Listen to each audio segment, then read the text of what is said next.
Bonjour, c'est aujourd'hui que sort mon 25e roman, La Symphonie des monstres. La Symphonie des monstres, c'est l'histoire de 3 personnages. Véronica, infirmière en chef au dispensaire de Rikoff, sa fille, Lilia, adolescente de 14 ans, et son petit garçon, Valentin, 11 ans. Un soir, en rentrant de son travail, Véronica découvre que son petit garçon a été enlevé. C'est à partir de ce moment-là que l'aventure commence. Une aventure où une mère et sa fille vont tout faire pour retrouver Valentin, et où de son côté, ce petit garçon, plein de courage et d'imagination, va aussi faire tout son possible pour retrouver sa famille. C'est une aventure qui parle de l'espoir, qui parle de résistance, qui parle de courage, qui parle de l'amour de la liberté. C'est une aventure qui raconte que la grande histoire, elle est surtout faite des petites histoires que vivent les gens qui la traversent. Je vous souhaite bonne lecture, je vous remercie infiniment de votre fidélité depuis tant d'années. Je me suis intéressé très vite au livre audio en tant que consommateur de livres audio. Le livre audio, c'est un compagnon de voyage assez extraordinaire pour commencer. C'est formidable parce que les personnages, justement, des voix comme celle d'Audrey, des textes, vous accompagnent dans les voyages et changent complètement la temporalité du voyage.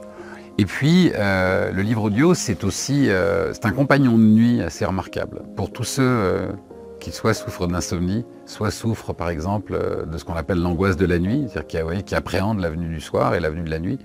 Le livre audio, il entre dans votre tête et avec lui tous les personnages qui se trouvent à l'intérieur du livre et qui sont justement interprétés. Moi je sais que quand j'étais jeune, d'ailleurs j'ai toujours appréhendé l'arrivée de la nuit, c'est quelque chose que j'aimais pas.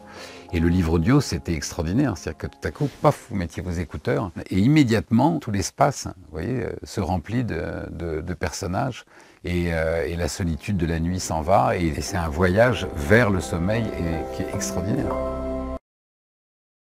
Une aptitude hors norme à deviner ce que les gens ont en tête. Le seul domaine où il accuse un sérieux retard est la parole. Mutisme sélectif de l'enfant. Un blocage temporaire avait assuré le docteur Zablonski aux parents de Valentin, alors qu'à l'aube de ses 6 ans, ce dernier n'avait toujours pas prononcé un mot.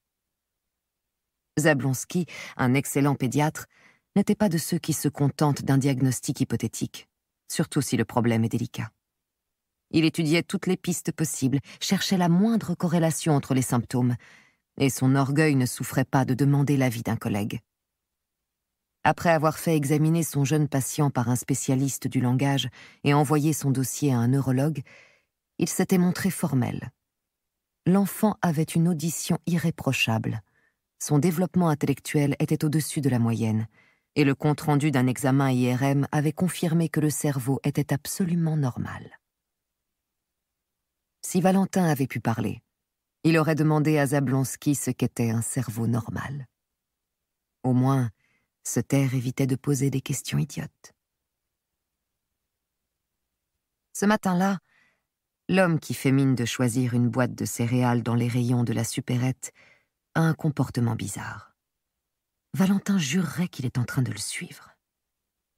2 semaines plus tôt, il l'avait remarqué sur le trottoir en face du dispensaire. Le type avait pris un temps fou à ouvrir un paquet de chewing-gum, ce qui n'était tout de même pas une opération compliquée.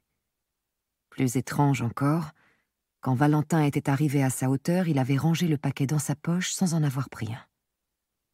Quelques jours plus tard, il lui avait semblé le reconnaître, poireautant cette fois à la station de bus. Or, les bus ne passent plus depuis longtemps. Tout le monde le sait. Alors pourquoi s'attarder ainsi? En tout cas, il n'était pas du coin. Valentin connaît à peu près tout le monde.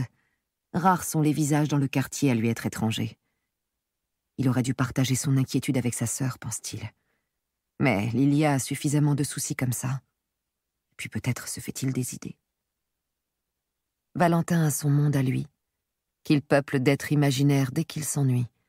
Un monde où les aventures extraordinaires s'enchaînent, s'il s'ennuie encore, comme en classe par exemple. C'est en songeant à cela, et pour se rassurer, qu'un détail important lui revient en mémoire. 3 jours plus tôt, il a vu 2 autres hommes postés sur le trottoir. Pas directement en face de l'école, mais à 20 mètres de chaque côté de l'entrée, tellement symétrique qu'il avait trouvé cela étrange. Ce souvenir fait battre son cœur un peu plus vite. Il décroche son sac à dos pour y prendre son carnet de locution. Un cahier à spirale, grâce auquel il communique avec son entourage. Il s'empare du premier stylo-bille qu'il trouve dans sa trousse et se comporte comme s'il rédigeait une liste de courses. Il écrit un mot à son professeur de mathématiques, le premier cours de la journée, range ses affaires et se dirige comme si de rien n'était, vers l'espace où sont rangées les boîtes de conserve, tout au fond de l'épicerie. Il vérifie d'un rapide coup d'œil que le type ne l'a pas suivi, pousse doucement la porte à l'arrière du magasin et sort. L'avantage du terrain, aurait dit son père qu'il n'a pas revu depuis de longs mois. Une fois au dehors, il détale à toutes jambes, bifurque dans une ruelle, se faufile sous la clôture du terrain vague et arrive par le chemin de traverse qu'il emprunte les matins où il a un peu trop traîné au lit.